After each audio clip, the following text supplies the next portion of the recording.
Hey guys, this is Dr. Colin Zhu, and thank you so much for being here with us on the Thrive Bites podcast. This is season 4, and we're so excited for you to be here.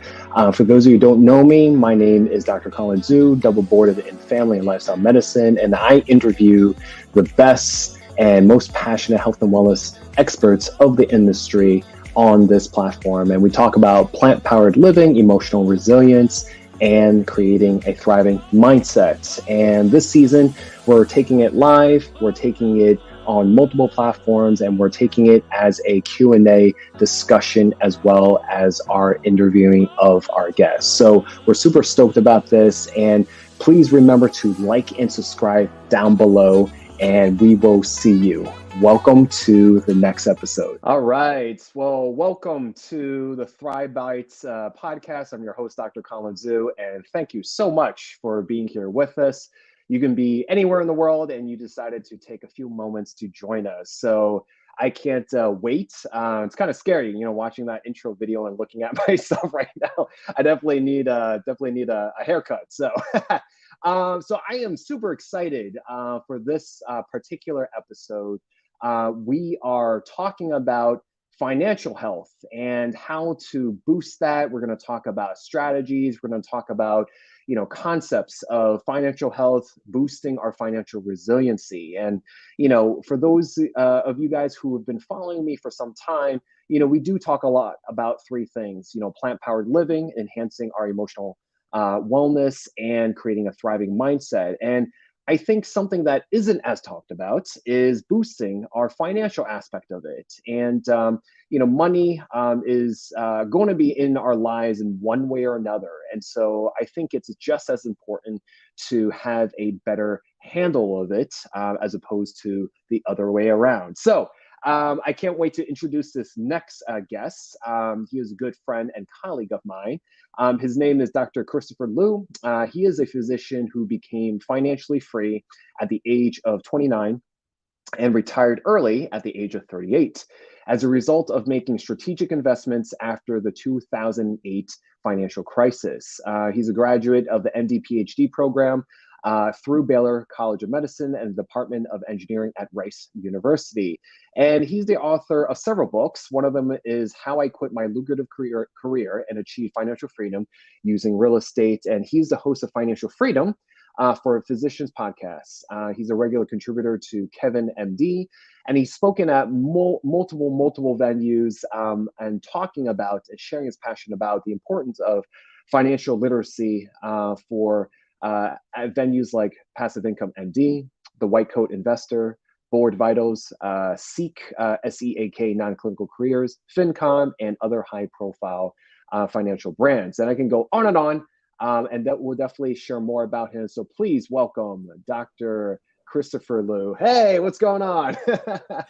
Hey, Colin. I'm so happy to be on this podcast. And I know we had some scheduling issues, but I'm really glad to be here and share with our audiences.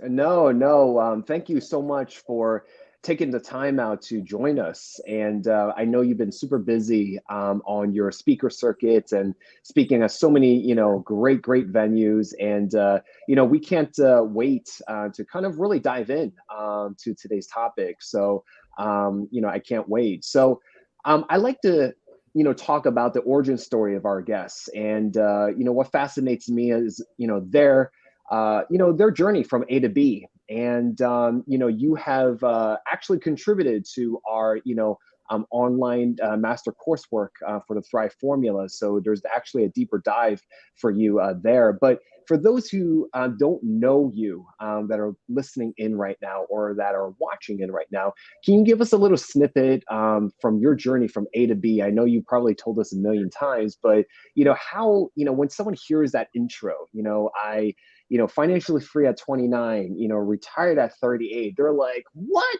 It's like, are you sure you didn't get the digits switched up, right? Because people commonly think about, retirement associated with something beyond our 60s, right? And sometimes nowadays, it's going into our, 70s, late 60s and 70s, So, give us a snapshot on, what was your journey and what you did differently.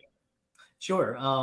I'm happy to. So I grew up on the cusp of Gen X and millennial, and I'm more of a millennial in terms of mindset and the way I see and view the world. So I was lucky to be influenced by both the Gen X generation as well as millennials. And to put it succinctly, growing up, I was second generation.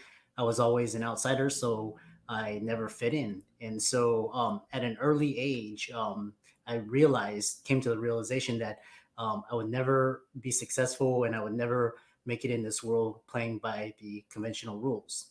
So that led me to be very entrepreneurial in nature. Whatever my friends and school classmates, teachers were telling me, I would always take what they said, and I would always put my own spin to it. And that led me to always think about finances. So finances affect every aspect of our lives, not just our financial lives, but it affects our emotions, our relationships, our health, our opportunities, everything. So I realized that if we didn't have our finances right, then that could really hinder you and make you struggle in other areas. So I came to the realization that there's four types of freedom. So first is financial freedom, second is time freedom, third is location freedom, and lastly is emotional freedom. So, and the way the world has been going, especially in terms of the industrial age, so a lot of the value was based on labor and wages. So that's how one got ahead in the industrial age. It's all transitioned since then into different types of intellectual capital, financial capital, and information. So ideas and creativity. So after that realization, I started to really read about finances and read about the influencers in the field. So, for example, Steve Jobs, Warren Buffett, Bill Gates, and these were the people that inspired me, and that's how I came to that conclusion. Went to Baylor for medical school, and during my PhD years at Rice, I was immersed in the entrepreneurial environment. So, a lot of undergrads were starting companies and becoming millionaires in their early 20s, and I started networking, and I started two companies investing in trading in stock options as well as investing in equities. The other thing that I was fortunate to come across during my early 20s was Houston real estate, because uh, back in 2000, a two bed, two bath, almost brand new condo would cost you almost about 70,000 back then. So, and then rents back then were 1500, 1600. So it was a really great opportunity to put down some money for investment property.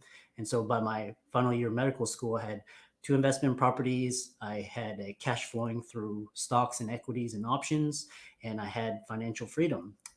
But nevertheless, I went to my deans and my all of my mentors who are all medical doctors, and they said, put the business on the side, focus on your medical career, get into a good residency, get board certified, practice for a few years, and once you do that, if you want to go and start your own business, then do that.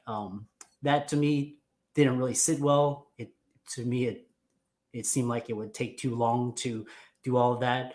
But I took their advice because that was what 99% of my classmates were doing. So matched into orthopedics, and to be put it succinctly, the day that I went into orientation, my intuition told me that I had made a wrong choice.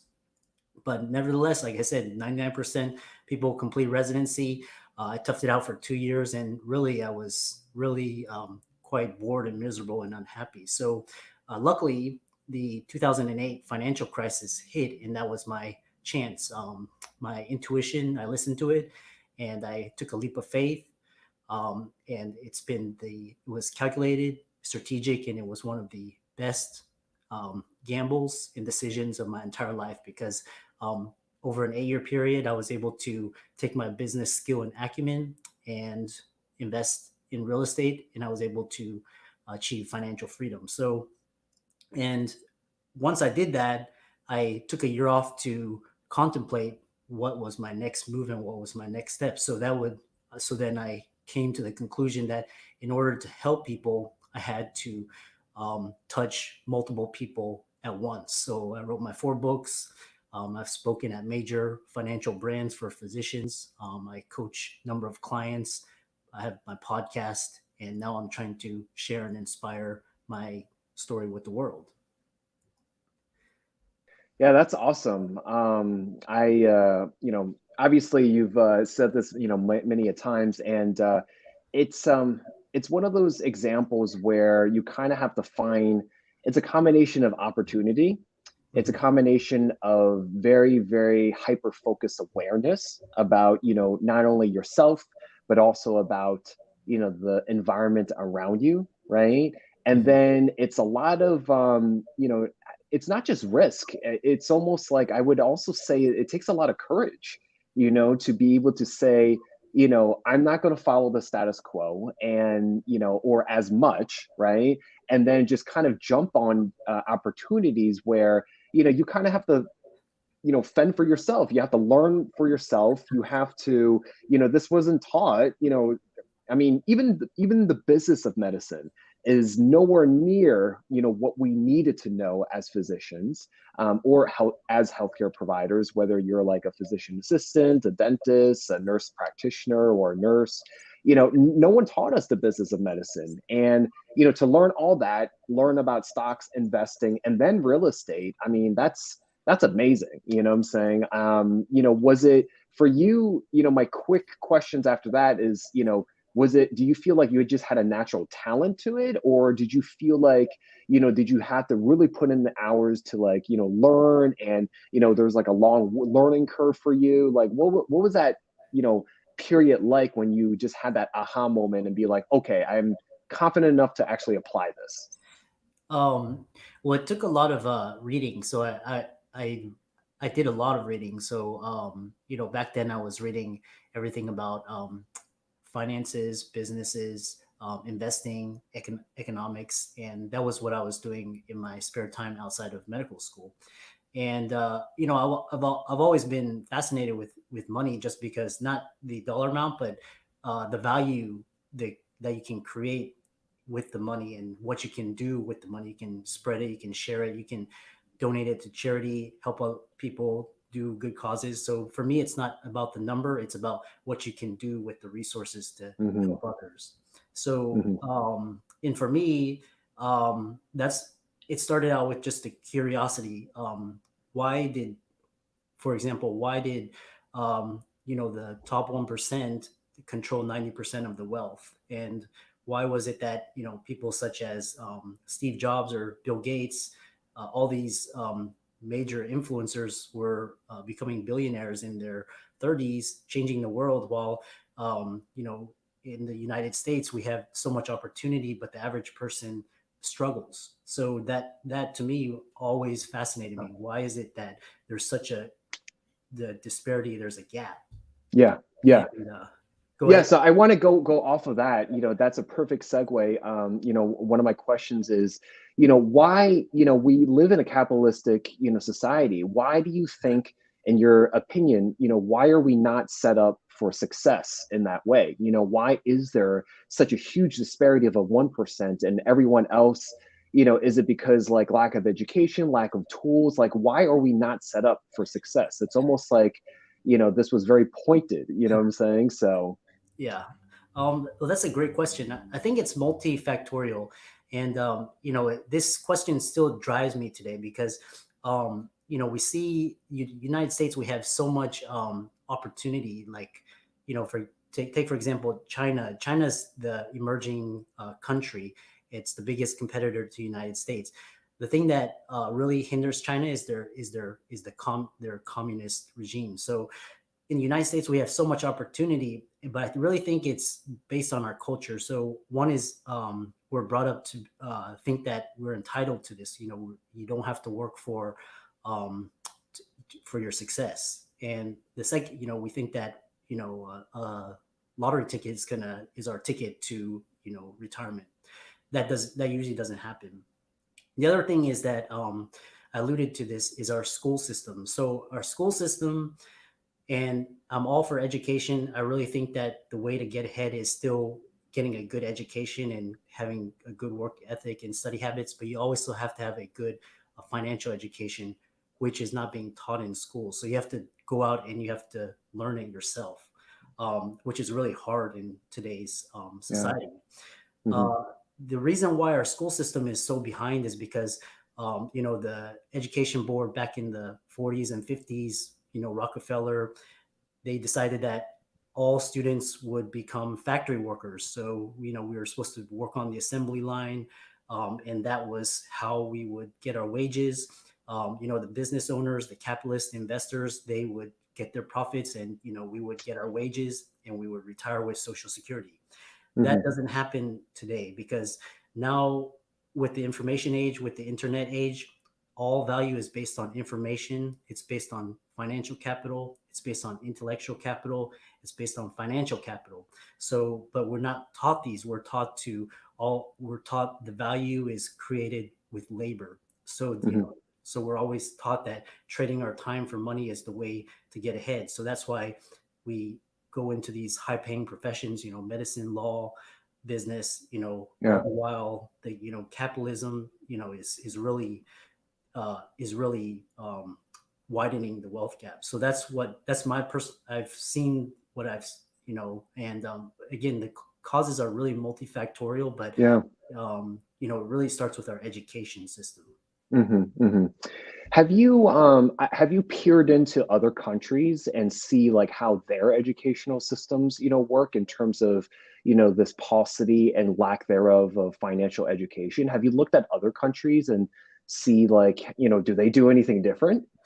Yeah, well, see, what's really interesting is, so I've looked at, so for example, Canada, I've looked at Europe, and I've studied some of the most happiest countries, Denmark, Mm-hmm. and Mm-hmm. a lot of it is, so these societies are more based on a socialistic structure where, for example, their education, healthcare, a lot of the uh, social support programs are there from the beginning. Whereas, Mm-hmm. in the United States, we pay our taxes, but our taxes really don't really provide much except for, roads, police and Yeah. fire. Um, so that's one thing. I'm not advocating for socialism or communism, but I'm just saying that with these types of countries, they have a better support system in terms of Mm-hmm. where their tax money goes and how they benefit from it.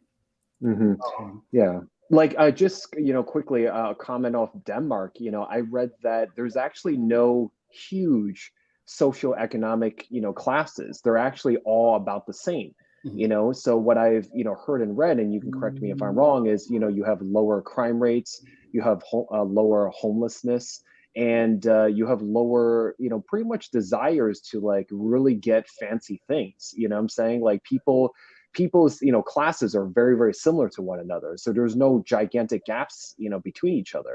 Is that what you found out as well?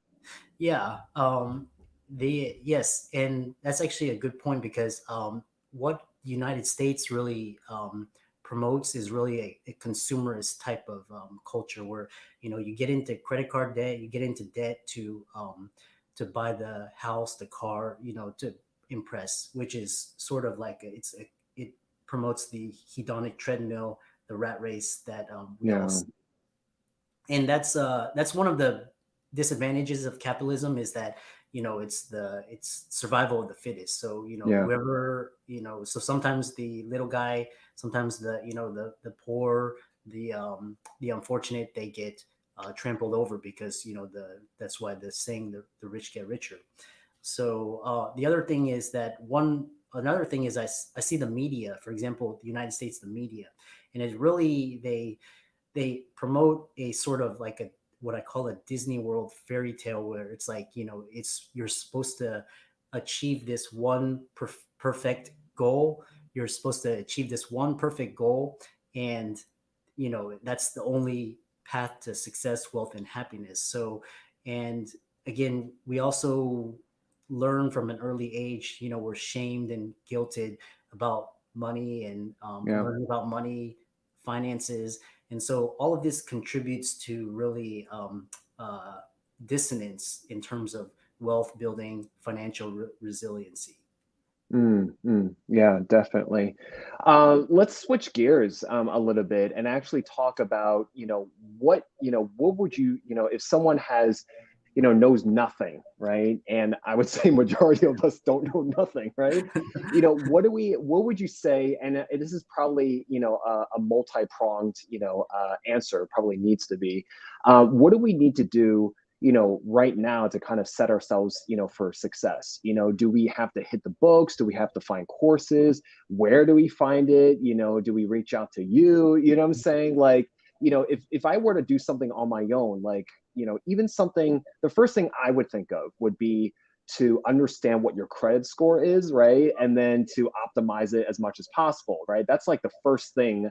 To me, that's even more important than a grade point average, So like, for you, like, where would you start first is the question. Well, I'll give a tout for the internet because the internet has really disintermediated. It's provided so much access to information. So one is study. So the first, some of the key book that really changed and led me down this rabbit hole was Robert Kiyosaki's Rich Dad Poor Dad. So that book really changed the way I view economics, industry, labor, value, and how to become an investor and entrepreneur. So at that time, I was still an employee, but I took my earnings and my savings and I put it into investments so that they would produce passive residual income. So that's one book. The second book that I really changed my life was Multiple Streams of Income, which really, it's really talking about in the information age, we have to be able to, we can't depend upon a job anymore. We have to be able to create our own streams of income. So the more robust, the more multiple healthy income streams you have, the more financially resilient you'll be. So that's first thing, is just start educating yourself. What I did was I took the best of people I talked to, that I read to, and I started incorporating into my own personal philosophy of investment, savings, and I started applying that. So that's one thing. So you really have to start reading. You have to start educating yourself. YouTube is fantastic. Podcasts are great. There's so many wealth of resources. So that's first thing. There's a lot of courses as well. You can do that. Reach out to influencers such as Colin, myself. You can ask them questions. And then start doing that.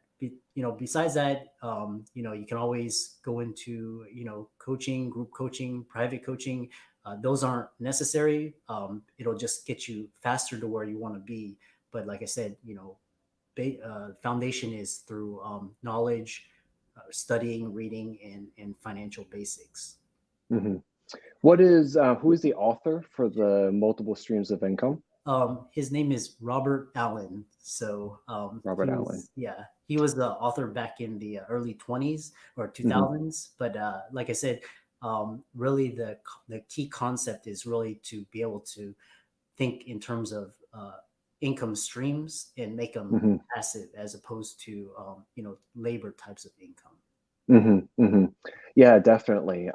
Because I think for most of us, we kind of grew up with this notion that you go to school just to get a job, right? You get a degree to show that you're quote unquote good enough for a job, right? You do this job, but most people don't question that, hey, this is actually just one stream of income. You know what I'm saying? This is only one, it's almost like one highway, right? As opposed to like, if we were to go from Mexico to Canada, there's not just one highway, there's multiple, multiple ways to go from the south to the north, so it's the exact same thing. But my understanding of multiple streams is similar to, for those that play the stocks, is diversifying your portfolio, right? So is the point of having multiple streams is the point of it is, if one of them goes down, like for example, if you get fired from your job, you get laid off, which is common in our current, society right now, right? People are being furloughed, laid off, unemployed, left and right. That means like you have your other streams of income holding you up, right? Is that what you mean by that? Or at least what the book is saying? Yeah, diversify your income streams. So just like you were referring to, you have stocks, you have real estate, let's say you have gold, silver, let's say you have businesses, royalties, all of that. The more diverse, different income streams coming to you from different avenues and sources, the better off you'll be. There's also another concept that I want to tout it with in terms of income streams which is to make your income streams uncorrelated to each other. So what that means is, I'll give you an example. So right now, stocks are an all-time high. Real estate is starting to pick up in a lot of countries because of the cheap money. And so for example, in 2008, when the market crashed, the real estate market crashed, stocks crashed as well. So your idea is to have different income streams. So for example, if stocks crash and real estate crash, you have, for example, gold and silver that go up, or for example, different types of businesses, for example, especially virtual digital businesses in today's age, really can withstand the impact of government shutting down in-person businesses for an uncertain period of time. So that's the concept of uncorrelation. So the more you can have, the more diverse, the more uncorrelated, the better off you'll be. Okay, that's awesome. Well, we're going to take a quick commercial break right now. And, for those that are watching, this is the top 5 strategies to boosting and enhancing our financial health and resiliency. And I'm here with Dr. Christopher Liu, who's a very great friend and colleague of mine. And we'll be right back after this commercial. If you have any comments and questions, please type in so Dr. Chris can answer them live. So, and we'll be right back. All right. So hold on tight.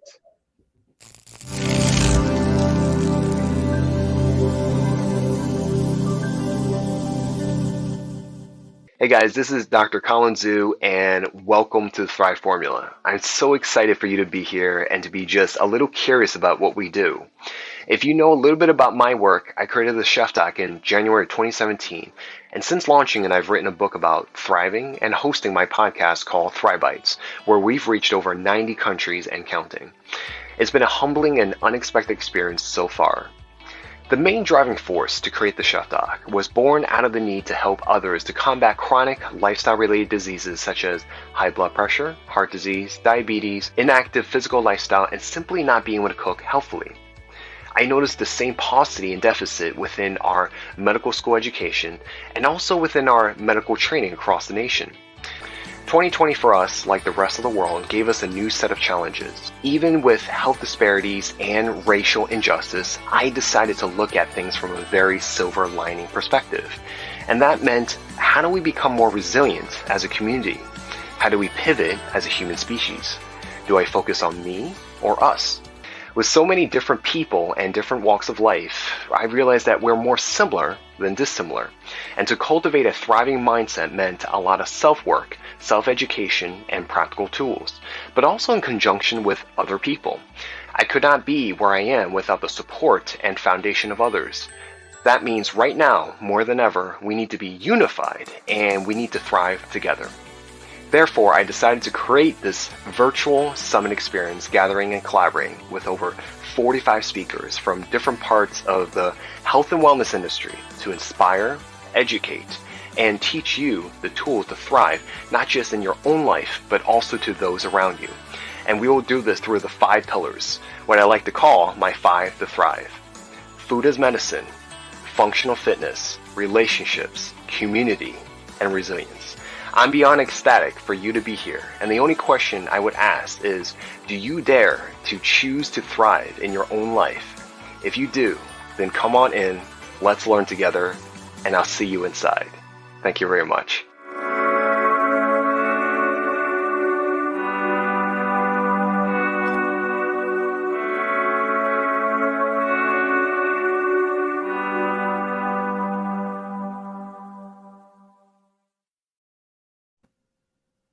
All right. So welcome back. Today, thank you for joining us back. We are talking about the top five, strategies to be able to boost our financial resiliency. And I'm here again with Dr. Chris Liu. So the top five, we had mentioned, studying, right? And it's not studying in classically how we learn to be, going through grade school, high school, college, postgraduate. You're talking about other kinds of studies, right? And then looking for mentors and, just really understanding, all this other stuff. What other strategies would you also add to it? Would you say, like, for those that are in jobs, they're saying, you know, Chris, Dr. Chris, I have, this great job. They gave me a great pension. They gave me these great benefits and, 401k and all these, bells and whistles. Are you saying to not continue that? Are you saying to keep it? Like, what would you say for people that have been in jobs for, very, very long times, and have these great benefit plans? Well, first, if you're in a job and you're making good money, you have a bonus, 401k, paid time off, all of those, you know, my advice to you is to stay in it. Um, the only concern I would have is if you're miserable. And so, for example, if you have a inkling to start your own business, inkling to change a career, an inkling to do something that you want to that you're passionate and pursue it. So last year they call it the Great Resignation, the Great Reset. So a lot of people just flat out quit their jobs. However, a lot of the guests on here are high income professionals. They love their career, they love their jobs. So if, like I said, I'm all about emotional freedom. So if it gives you satisfaction, then stay in it. You can also, what you can do is your primary source of income, and then you can start diversifying into alternative sources of income. For example, starting a side business, starting a blog, YouTube channel, social media. You can start speaking, writing. There's a lot of different creative avenues that you can start to explore to monetize that base. Um, I hope that helps. Yeah, definitely. For those that are, healthcare providers and are probably aware of the movement, the FIRE movement, financially independent and retire early. And, it's a very small niche, but, a lot of, we're basically, very high skilled, for those of us, especially doctors in our fields, we're very highly skilled. And, we train so much, these blood, sweat, and tears, so much money, so much debt, so much time invested. I felt like my 20s was like gone, it was like a blur, you know what I'm saying? And we never get that back, right? But at the end of the day, even though it could be six figures, half a million, per year, it's still one source of income, right? And let's just say something happens, like, that source is gone, right? So it's like, even for people like, those types of individuals, it's still, you would say, to kind of, also diversify and also create multiple streams of income, right? No matter what type of industry. Yeah. The other thing is, I wanted to mention is, if you're, for example, if you're a high income earner, increase your savings rate. You most likely, you're in those professions, you're doing well. You have a good relationship with your employer. Increase your savings rate, and go from there. The other thing is for high income earners, for high net worth, for accredited investors. There's a lot of different vehicles for you to achieve passive wealth and for you to put your money to work. You don't, there's not just the 401k. There's a lot of private equity. There's real estate syndications. There's hedge funds, and you can participate in IPOs of companies. So there's a lot of avenues for those types of individuals. So, like I said, if you're in those upper echelon of income brackets, most likely you're doing what you love. You have a very robust, sustainable career. So just keep it up. Increase your savings rate. Think of different ways of diversifying your portfolio, increasing your passive investments, and you're on your way. Hmm. Yeah, great. And for those of us, for example, like you're saying, to who want to do a little bit more entrepreneurial stuff, who want to create, have more creative outlets and have a side hustle and side business, it's not just a trend or hashtag, it's something that's very, very feasible, right? Yeah. Now, when you're making that kind of transition, what would you recommend as like, because we hear about like emergency fund or like a rainy day fund, right? Like, Mhm. what would you recommend saving, up to kind of have in case, let's just say something doesn't take off, like, in the food and restaurant industry, right? If Right. a restaurant sometimes doesn't really make it until you really have to see it after like 3 years, nowadays it's, even different being in the pandemic, but, how, what would you say is, I guess, I would like to call it a transition fund, right? As you're, let's just say you want to get out of this job and you want to do something more entrepreneurial, like how much would you save, or is that even a recommendation, would you say? So you have to separate it into which type of business. So you have you have low margin business and high margin business. So a lot of the digital types of businesses, courses and online avenues, they have very low barriers to entry. So you can set it up for less than $1,000, and you can scale it up very quickly. 10,000, 20,000 per month. With for example, restaurant and food, it's going to take a little bit more capital. So usually those, yeah, at least I think, um, I'm more of a digital business, but for those types of businesses, at least a million plus or more. That's in terms of business investment.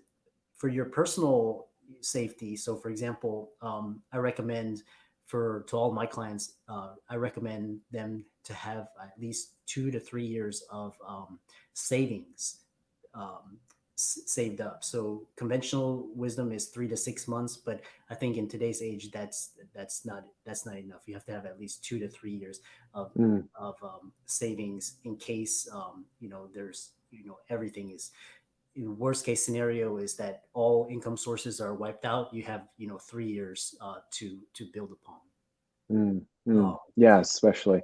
Yeah, and especially if things are affecting our health, for example, like, if you have no health insurance, the ER visit, hospital stay, that's quickly like wiping out a lot of different things, right? yeah, exactly. For example, a health issue, an accident, a, diagnosis of cancer, a divorce, anything of those sort of types of calamities can easily, wipe you out. So always have to make sure that you have enough savings in order to, progress to the next level. So that's why I always recommend, always um, conservative approach to when you spend. So it's okay to splurge here and there, and when you're talking about consumptive spending, you always have to be mindful and watch what your physical expenses are, because if you don't watch them, they can get out of hand and get out Yeah, of control. So yeah, definitely. yeah. So we're definitely going to wrap up here, and I just love this conversation. We can probably talk forever. So basically, obviously, we're in a pandemic. We would have thought would have gone out of this by now. Now it's a day of this recording. It's beginning of October 2021, and the pandemic started like what, early March 2020. In terms of investing, in terms of, all these different great things that you're talking about, what are your biggest general takeaways, that you've learned from, investing, and doing all these different, financial strategies during the pandemic? Do you see it as something that is similar to the 2008 financial crisis? Do you see it as like something similar to like the Great Depression? Is it just like another blip in like human history? Like, or is it something different? Like what are your takeaways, from this type of context in our history? Yeah, I think 2020 is really a pivotal year for the entire world. Um, it's definitely bigger than 2008. I think the only reason why we didn't see even more calamity was because the central bank stepped in. They printed a lot of money. Basically, gave so much stimulus checks. They printed trillions of dollars. So that's one of they just to keep the economy afloat. But um, my motto is never let a crisis go to waste. So, as a personal example, in 2001, when 9/11 hit, when I saw all my friends get laid off from their Wall Street and Silicon Valley jobs, that was my impetus to start learning about investing and becoming an entrepreneur and really solidifying my financial future.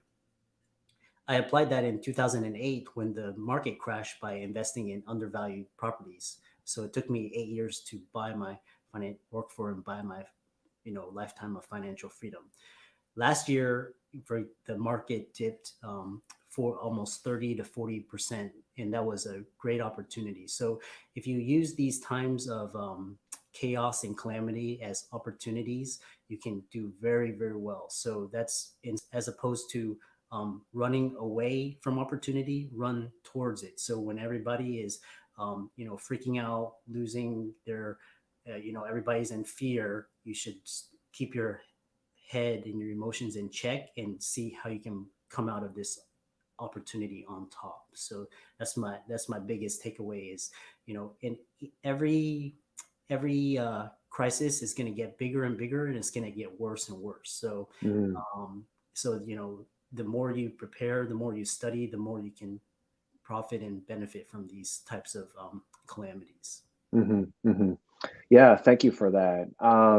How do you, Chris? I was going to ask a question to you. How do you, obviously you have your financial health and wellness, in check, but how do you keep yourself, mentally and emotionally in check? I love asking my, guests like, how do you personally thrive? So, what keeps you in check? I know you have a wonderful partner. Like what is it for you that keeps you kind of calm and level headed? Our conversations offline and online has been like this. You're a very cool level headed guy. So when you're offering these tips of wisdom to say, like, when there's times of chaos and everyone's freaking out and just running in circles and trying to hide, and you're saying run towards, like, what has been instilled in you to kind of I guess have that kind of level of calmness and coolness? Well, the first thing is faith. So like when I alluded to when I was really younger, I was always the outsider. So I always had to look to something internal in order to generate my happiness and my fulfillment. So that led me to not really look to the external world, but always look internally. Um, and really just know that we're human beings. We're on a journey. So it's our interpretation of these events that causes these emotional reactions, and it's the stories around them. So once you become aware that these are just stimulus and these are stories and their emotions, because we're governed by our reptilian brains, but you can always override it with your with our mammalian brain. So you just stay calm and level headed, know that this will pass. You have to just see it for what it is and take the next action. So staying just level headed, grounded, just know that um, anything can be taken away from you at any moment. So nobody Yeah. is set. There's no guarantees in life. So knowing that, you have nothing to lose, because you only have everything to gain, from this concept. Uh, Keeping great relationships. I'm lucky to have my wife. She's my better half. So, um, and she offers a different perspective so that I can, when my emotions run out of check, I can keep them back in check. And just having loving family, my nephew and my nieces, and just know that we're all human beings. So we're we're here, we're all beautiful souls on this journey. So that's, and then, we have one life to live, and we can only do, and we just have to do our best to live our best lives. That's awesome. That's awesome. I couldn't have said it better. So, well, Dr. Chris, I love this conversation. It was very, very insightful, and, I really appreciate, you taking the time out. And, sometimes just like, medical knowledge and jargon, it's like another language, and it takes a physician, a healthcare professional to be able to decipher that. And just as much, financial, language could be, can be foreign to some of us. So I appreciate you, breaking down some basic concepts, during this session. And obviously there's a lot more to talk about, what I'm saying, but this is just kind of to whet our appetite. So number one, thank you so much, for, taking the time out. And for those that are interested to learn more and reach out to you and to, see where's your next speaking gig, or really, maybe actually consult with you, like where can they reach out to you and find you?